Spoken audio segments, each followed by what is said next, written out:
Je suis très heureuse de te retrouver pour te parler de ton horoscope de la semaine. Pourquoi le tutoiement? Bien tout simplement parce que je te connais très bien. D'ailleurs, c'est réciproque, tu me connais également très bien. Alors, bien sûr, hein, tu te trouves devant ton ordinateur ou bien devant ta tablette. Je me trouve devant le mien. On ne s'est jamais vu, on ne s'est jamais parlé en direct et pourtant nous nous connaissons très très bien parce que nous partageons énormément de choses en commun. Déjà, nous respirons le même air, nous vivons sur cette belle planète.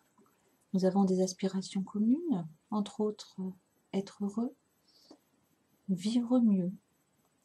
Et ça, c'est quelque chose que tu partages avec toutes les personnes que tu peux croiser, avec toutes les personnes qui vivent également dans ce monde, celles que tu penses ne pas connaître, mais au bout du compte, eh bien, nous sommes tous reliés. Donc, le tutoiement, je pense que ça sera beaucoup plus agréable pour communiquer. Alors, c'est pas une communication à sens unique, hein. Si tu veux que nous échangions, eh bien, ça sera vraiment avec grand plaisir. Donc, comme tu constates, si tu visionnes cette vidéo via YouTube, tu ne peux pas laisser de commentaires. Par contre, tu peux te rendre sur mon blog, tu peux me laisser un message dans les commentaires ou un message dans ma boîte email et je te répondrai avec grand plaisir. Alors, de quoi je vais te parler aujourd'hui? Qu'est-ce qui va se passer dans le ciel au cours de cette semaine? Alors, lorsque j'ai consulté mes éphémérides, j'ai relevé deux principales configurations astrales. Le Soleil en Taureau sera au sextile à Neptune en Poisson et Mercure va faire son entrée sur le signe des Gémeaux. Qu'est-ce que ça veut dire dans le charabia astrologique? Alors, je vais te parler de ça un petit peu plus dans le détail. Mais la première chose qui m'est venue à l'esprit, lorsque j'ai consulté mes éphémérides, eh bien, je me suis rappelé d'une petite parabole que j'ai lue il y a très très très longtemps. D'ailleurs, je serais bien incapable de te dire dans quel ouvrage j'ai pu la lire. Elle est très parlante et j'ai vraiment très envie de te la raconter parce que, écoute, tu vas t'en rendre compte par toi-même. Alors, il s'agit de trois hommes qui sont sur le bord d'une route, ils sont en train de tailler des pierres. Un, un autre homme passe sur la route, pose une question au premier tailleur de pierre. Il lui demande tout simplement: qu'est-ce que vous êtes en train de faire? Et il lui répond: eh bien, je suis en train de tailler des pierres, mais c'est un métier très très difficile. J'ai mal partout, j'ai à peine de quoi joindre les deux bouts. J'aimerais vraiment pouvoir trouver un autre métier.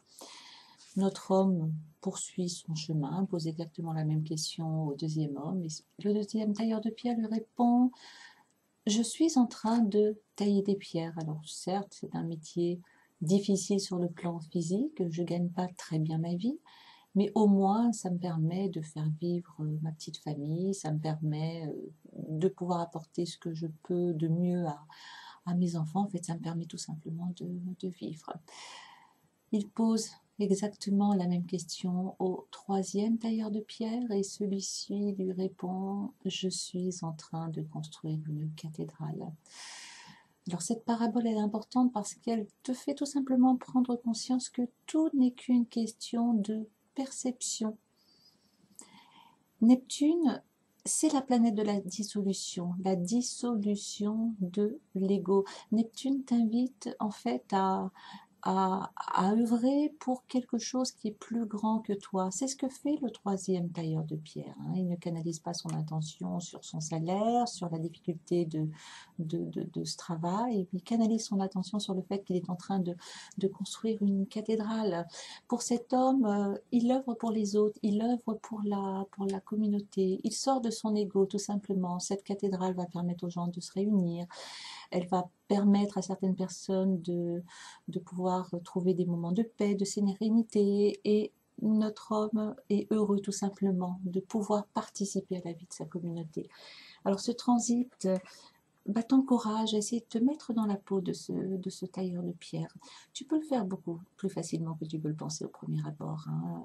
Fais le point sur une difficulté que tu rencontres. Par exemple, ça peut être un problème avec un enfant, un adolescent qui ne veut pas travailler à l'école. Alors si je te pose la question, qu'est-ce qui se passe dans ta vie? Eh bien, tu vas me répondre, j'ai un enfant qui ne fait pas beaucoup d'efforts, je suis obligée de le bousculer, je me fais beaucoup de soucis pour lui.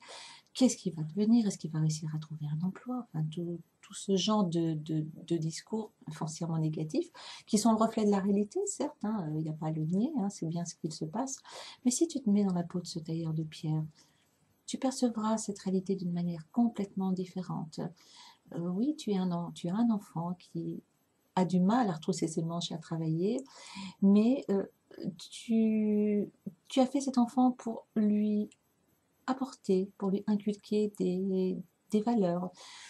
Tu joues ton rôle à la perfection, même si les résultats ne sont pas là, ils le seront peut-être plus tard par exemple, mais au lieu de canaliser ton attention sur la peur que tu peux avoir par rapport à ce qu'il va vivre plus tard, prends conscience que tout ce potentiel que tu as en toi, toutes ces qualités que tu as, que ce soit des qualités morales, c'est quelque chose que tu es en train de lui transmettre. Tu fais du mieux que tu peux. Et ton but, en fait, c'est de permettre à ton enfant de devenir un adulte épanoui, en fait.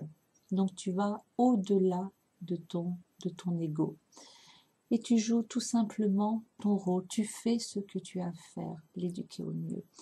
Donc je t'encourage cette semaine à élever tout simplement ton niveau de conscience et à prendre un petit peu plus de hauteur, à te mettre dans la peau de ce troisième tailleur de pierre. Alors je t'ai parlé tout à l'heure de Mercure qui va faire son entrée sur le signe des Gémeaux.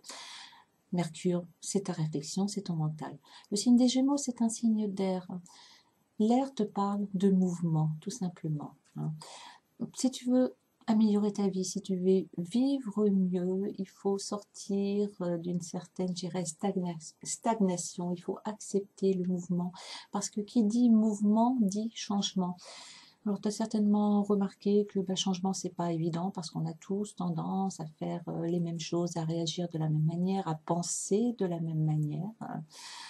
Alors que ce n'est pas en agissant ainsi qu'on va pouvoir changer notre vie. Justement, il faut accepter ce mouvement. Alors, Mercure en Gémeaux t'invite à apprendre d'autres choses, à te documenter, à élargir tes horizons.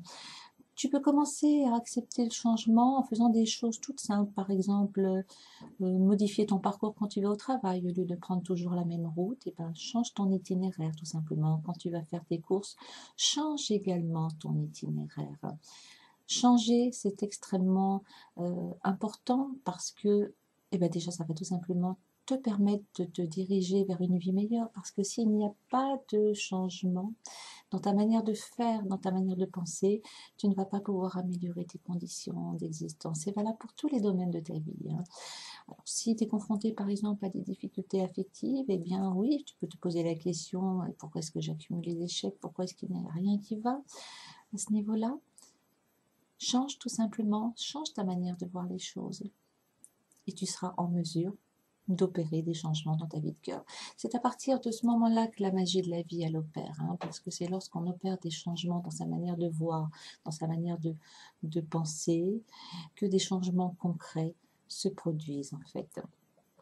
Alors j'espère que cet horoscope t'apportera beaucoup, te permettra de vivre une très très belle semaine. Alors je t'invite à te rendre sur mon blog, hein, tu trouveras ton horoscope signe par signe. Je t'invite à lire le tien, à lire également celui de ton ascendant, mais également tous les autres signes, parce que tu pourras également trouver des informations qui te seront utiles en fonction de ce que tu es tout simplement en train de vivre en ce moment. Eh bien, je te souhaite une très belle journée. Je te donne rendez-vous pour ton prochain horoscope de la semaine et très prochainement également pour l'horoscope mensuel du mois de mai que je vais mettre en ligne très très prochainement. À très bientôt.